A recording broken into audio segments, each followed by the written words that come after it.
नमस्कार, मैं हूं मृत्युंजय कुमार झा और कमोडिटी सुपरफास्ट में आपका स्वागत है।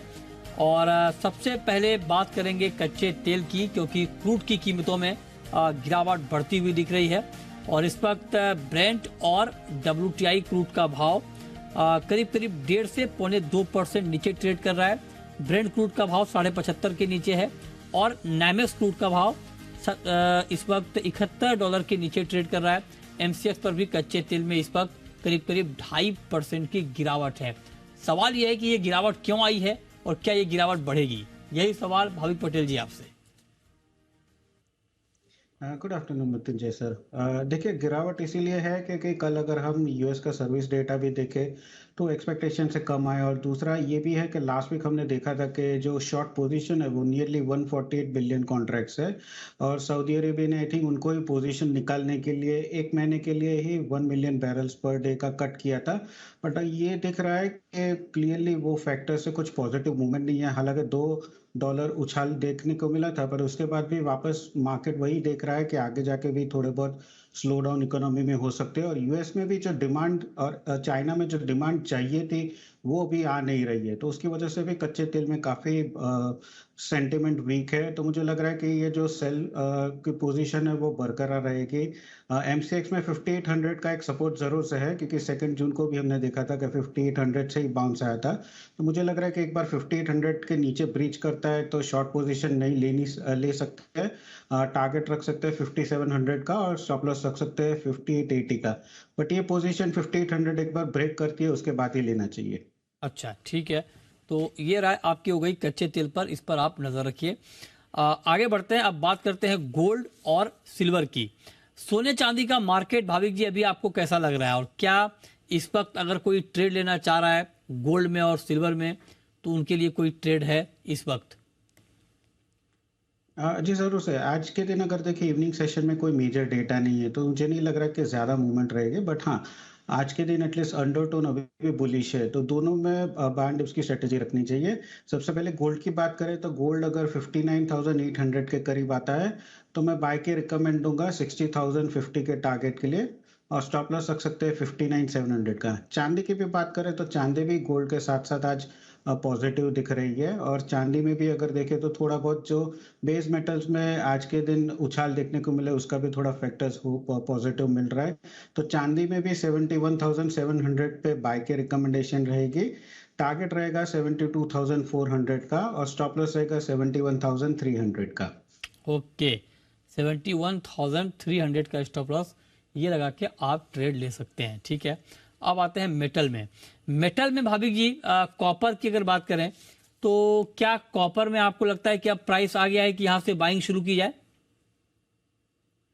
जी ज़रूर से। इनफैक्ट लास्ट वीक अगर हम देखें तो सारे बेस मेटल्स एक ओवरसोल्ड में चले गए थे, तो वहाँ से एटलीस्ट एक शॉर्ट कवरिंग दिख रहा था। और आज के दिन अगर देखें तो आई थिंक वो शॉर्ट कवरिंग के बाद अभी थोड़ी बहुत लॉन्ग पोजीशन भी नई ऐड हो रही है, ओपन इंटरेस्ट अगर देखें तो मुझे लग रहा है कि एटलीस्ट नेक्स्ट वीक एफओएमसी में रेट पॉज का जो है, और डॉलर इंडेक्स अभी जो थोड़ा नर्म हो रहा है उसके भी पॉजिटिव हम बेस मेटल्स में देखने को मिल रहा है। तो कॉपर आज के दिन बाई कर सकते हैं।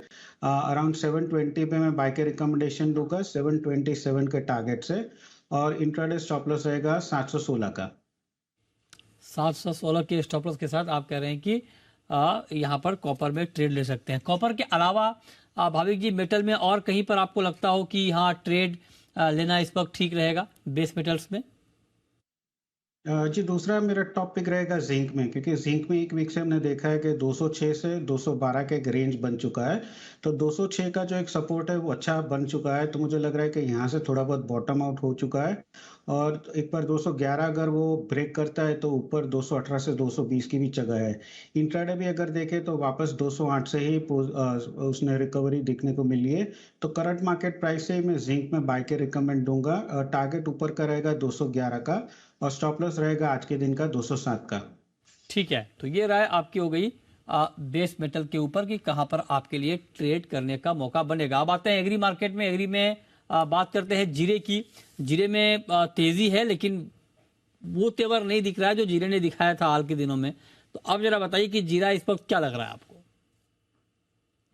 आई थिंक 1 वीक और जीरा मुझे लग रहा है कि साइडवेज ही रहेगा। अभी अगर देखें वॉल्यूम भी देखें तो थोड़ा कम हो रहा है क्योंकि एक्सपोर्ट की मांग है। अगर दूसरे टर्की और सीरिया में जो है उसके प्राइसेस थोड़े कम हैं हमारे वहाँ से, और ये हाई प्राइस पे एक्सपोर्ट की जो डिमांड है वो भी कम हो चुकी है, तो उसकी वजह से थोड़ा प्राइसेस कंसोलिडेट हो रहा है। बट मुझे नहीं लग रहा है कि मेजर करेक्शन आ सकता है क्योंकि अभी भी फंडामेंटल बहुत स्ट्रांग है। तो कोई भी अगर करेक्शन आता है अराउंड 44,500 के करीब जीरा, तो मैं बाय की रिकमेंडेशन दूंगा 43,000 के स्टॉप लॉस से, और टारगेट ऊपर का रहेगा 46,000 का। 46,000 का टारगेट आप दे रहे हैं जीरे में। अच्छा, ग्वार पर भाविक जी आपका व्यू, मानसून को लेकर तमाम खबरों के बाद भी ग्वार का मोमेंटम यहाँ पर बन नहीं पा रहा है। ग्वार एक रेंज में ही ट्रेड कर रहा है, क्या लगता है आपको ग्वार में इस भाव पर क्या करना चाहिए? इस भाव में भी बाई करना चाहिए क्योंकि रिस्क रिवॉर्ड अगर देखें तो क्लियरली पॉजिटिव ही दिख रहा है, क्योंकि गुआर में देखें तो 5350 5330 का एक नीचे का सपोर्ट बन चुका है, वो सपोर्ट के करीब ही चल रहा है।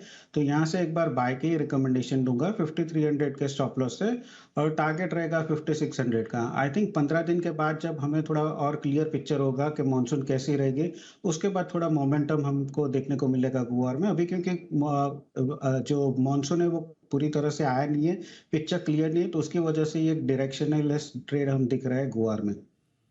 ओके, तो ये राय आपकी हो गई ग्वार पे।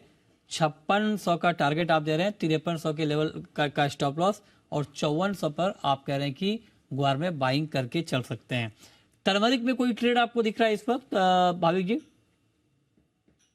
जी ज़रूर। आई थिंक स्पाइस कॉम्प्लेक्स में वापस थोड़ी बहुत बिकवाली देखने को मिल रही है, और मुझे लग रहा है कि एटलीस्ट ये 70-100 तक भी आ सकता है। तो टर्मरिक में यहाँ से करंट मार्केट प्राइस है, ये मुझे लग रहा है कि एक बार शॉर्ट कर सकते हैं। 2-3 दिन का व्यू मेरा रहेगा 70-100 के टारगेट से, और स्टॉप लॉस रहेगा 7650 का। तो ये जो सेलिंग प्रेशर है वो तो आई थिंक थोड़ा कंटिन्यू रहेगा 1 से 2 दिन के लिए। ओके, सेलिंग प्रेशर आप कह रहे हैं कि 2 दिन के लिए कंटिन्यू रहेगा, इस पर आप नज़र रखें। अच्छा, कैस्टर में हालांकि बहुत एक्शन है नहीं, बहुत ही रेंज का मार्केट है, फिर भी कोई ट्रेड आपको इस वक्त दिख रहा हो कैस्टर में? आई थिंक कैस्टर में थोड़ा अभी भी मैं अवॉइड करूंगा, क्योंकि यहाँ से क्लियरली सेल तो नहीं रख रहा है, क्योंकि ऑलरेडी काफ़ी ओवरसोल्ड में हो गया है। अगर ग्राउंड रिपोर्ट में देखें तो इस बार आई थिंक कैस्टर का जो माल है वो काफ़ी है, तो मुझे नहीं लग रहा कि इसमें ज़्यादा तेज़ी आ सकती है। तो आई थिंक कोई भी उछाल आता है तो एक बार शॉर्ट की पोजीशन ले सकते हैं, बट क्योंकि अभी के प्राइसेस बहुत नीचे चल रहे हैं तो यहाँ से रिस्क रिवॉर्ड फेवरेबल नहीं है शॉर्ट के लिए। तो मैं थोड़ा वेट करूंगा, अगर थोड़ा उछाल आता है अराउंड 55-50 के करीब, तो एक बार मैं शॉर्ट के रिकमेंडेशन जरूर से दूंगा 5400 के टारगेट के लिए, और स्टॉप लॉस रहेगा 5650 का। थोड़ा उछाल के लिए वेट कीजिए, उसके बाद एक बार शॉर्ट पोजीशन ले सकते हैं।